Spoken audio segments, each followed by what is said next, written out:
Well, it only took them 6 years, but finally in the 6th season of The Flash, they finally used the song Flash by Queen.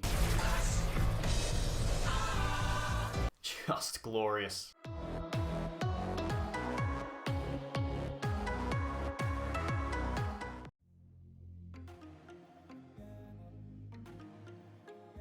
So, The Flash Season 6, we now have 6 seasons of this show, and The Flash is a show that's very close to my heart. It's easily one of my favourite shows of all time. It's one that I've really grown with over the last few years, and many of you will know that my favourite TV series of all time is actually Arrow, and The Flash is, of course, basically just a spin-off of Arrow, and created the entire Arrowverse, which I'm also a rather big fan of. I do have a whole channel basically surrounding that, which I'll leave linked in the description down below if you want to check that out. So, going into The Flash Season 6, I was relatively excited. I mean, I was also worried. The Flash has kind of been on a downward spiral the last few years, particularly Season 5, which became really frustrating to watch at times. I was kind of worried going into Season 6, but also kind of excited because we did have a new showrunner, and that was a big thing for me. And overall, I think Season 6 was a tremendous return to form for this show, and is easily the best season we've had since Season 2. Starting off with the positives for this season, for one, I think bringing in Eric Wallace as the new showrunner was a fantastic move because he came in with a vision. He knew that he had an idea, and his idea was to split the season down the middle into what he was referring to as graphic novel number 1 and graphic novel number 2. And that was easily the best decision that was made about this season from the word go, because it meant that the pacing of the season was so much better handled, because you had one story in the first half of the season, which was the Bloodwork arc building up to the Crisis crossover, and then you had the second half of the season, which was more focused on the Mirrorverse and Black Hole. And the way that that was structured and the way it was able to pace itself out perfectly meant that none of these stories felt dragged out, which was a big complaint I had about The Flash Season 5, was that the Cicada storyline was so dragged out and unnecessary, whereas I never had that problem with this season. And also that particular first story arc revolving around Dr. Ramsey Rosso, aka Bloodwork, and how that tied into Barry, leading into Crisis, the fact that it was dealing with this theme of having to accept your fate, knowing that if you're going to die, you have to accept that and come to terms with that, the way Bloodwork was coming to terms with that, and Barry equally was coming to terms with that, knowing that he was fated to die in Crisis. It was a really nice arc, and I think also Barry got some great moments with that. Grant Gustin has kind of been on the short end of the stick of The Flash in the last couple of years. I think he was actually able to really have some good stuff to play with in this season, particularly in that first half. And also, Sendhil Ramamurthy, who played Bloodwork, was a fantastic villain, one of the better villains we've had recently, and I really enjoyed his kind of sort of mirror parallel with that to Barry's arc, as they were very, very similar characters, but kind of on the opposite ends of the spectrum, which was a really great way to lead into Crisis. I've spent my life dedicated to a single cause, helping others fight the diseases that plague humanity. But not anymore. And it's all because of them. And then the back half of the season, we dealt with the Mirrorverse and Eva McCulloch and Black Hole, which was equally a really strong storyline. It was very focused on Iris, which I think was really good, and I really enjoyed Eva McCulloch as a villain. I liked the way they kind of played her up, as you weren't quite sure who she was or what her motivations were or what exactly she was up to, but you could kind of follow the story along, and eventually it kind of comes to this conclusion where you see what she really wants. She's not necessarily evil per se, but she's got her own means, and she does have her own goals, which don't necessarily put her as the #1 star citizen exactly. So I really enjoyed that storyline, and the way it kind of tied in with Black Hole, bringing in that arc from the comics was really cool. And Joseph Carver, who I didn't love, he did serve as a nice foil to Eva and also the rest of the team. And like I say, this storyline in particular did really revolve around Iris, and this really gave a good storyline for Iris for once. Iris as a character has just been a character the show has not known how to handle or know what to do with. Todd Helbing, the previous showrunner, clearly just did not have a single clue what to do with Iris, but Eric Wallace has really stepped in this season to give Iris the storyline she deserved. This was actually a storyline that fit her character well, and also gave Candice Patton, who I think is one of the better actresses on the show, a really good piece of work to actually, work with. I really enjoyed what she was able to do with this material, because not only in the sort of first few episodes of the back half, she was really doing some really cool journalism stuff, which is what we've always wanted from Iris, but she also got to do the Mirrorverse storyline as well, and we also got to see the mirror version of Iris in the real world, which was some really cool acting from Candice Patton, and allowed her to just kind of stretch her acting wings a little bit, and just allow her to dip her toes into a few different styles of acting, which I really enjoyed. I saw billions of possible futures, billions of deaths.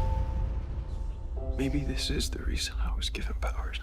We also got the introduction of Sue Dibney in this season, or otherwise known as Sue Dearborn, and that was also really great stuff, because this means that we finally have the love interest for Ralph Dibney, and that obviously means that Sue will eventually go on to become Ralph's wife. Ralph and Sue are a big famous couple from the comics, and their dynamic was brilliant. I really enjoyed their fun chemistry together because they actually felt like a couple immediately. Like, they clearly had to do some screen testing with these actresses when they casting with Hartley Sawyer, because they needed that instant chemistry, and Natalie Dreyfus came in and absolutely owned it. She was great in this season. I really enjoyed Sue as a character. I liked her mannerisms, her relationship with Ralph was fun, and she was also just a really interesting and awesome, capable character who had connections to Black Hole, to Joseph Carver. She was appropriate to the storyline, and I'm really excited to see what they're going to do with her in season 7, because she does end the season in a very interesting place. So I'm very happy with the whole Ralph and Sue dynamic so far, and it was easily a standout for the season. Should have been in it more.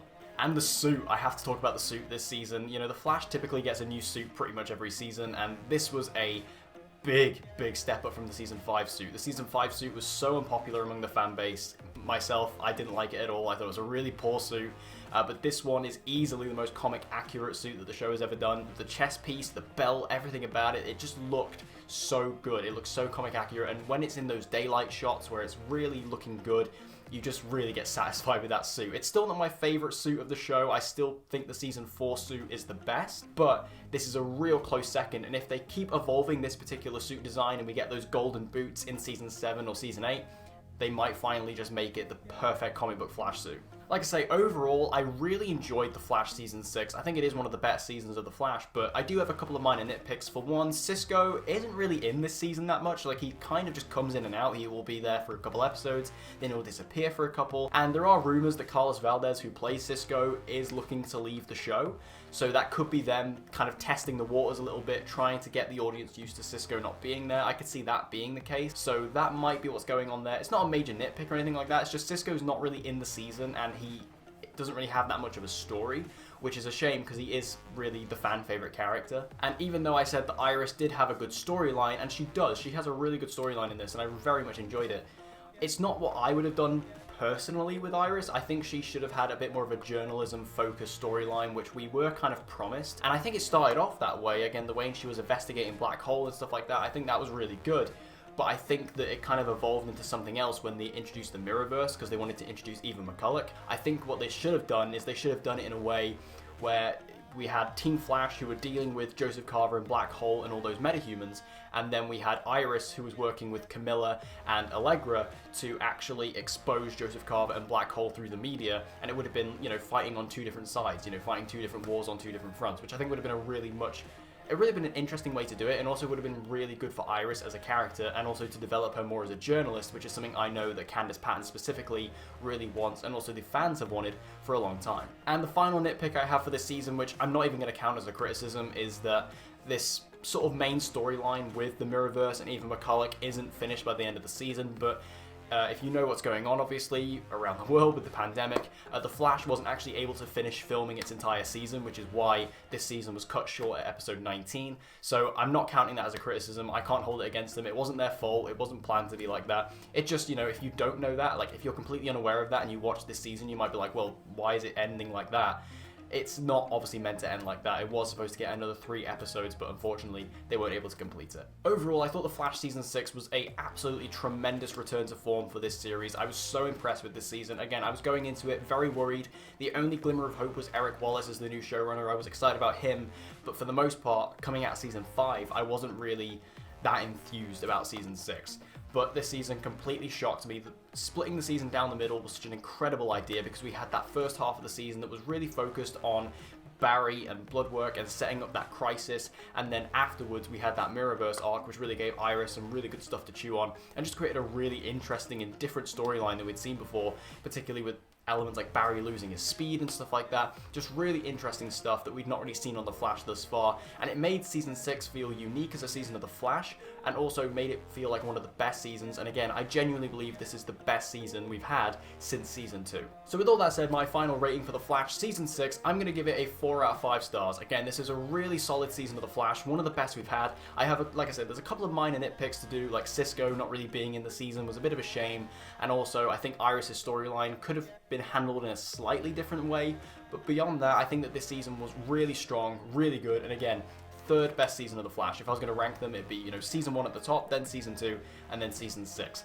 Really strong season. I was really pleased with it, and I cannot wait for season 7 now. It's got to be back on board, and Eric Wallace, I salute you. So thank you guys for watching my review of The Flash Season 6. Have you seen the entire season yet? If you have, make sure to let me know all your thoughts about it in the comment section down below. And also, what's your opinion on the Arrowverse overall? Whatever your thoughts are, let me know in the comment section down below. And as always, guys, if you want to see more TV reviews and TV-related videos just like this one, be sure to subscribe and hit that notification bell so you don't miss any uploads from me. And I hope to see you guys again next time.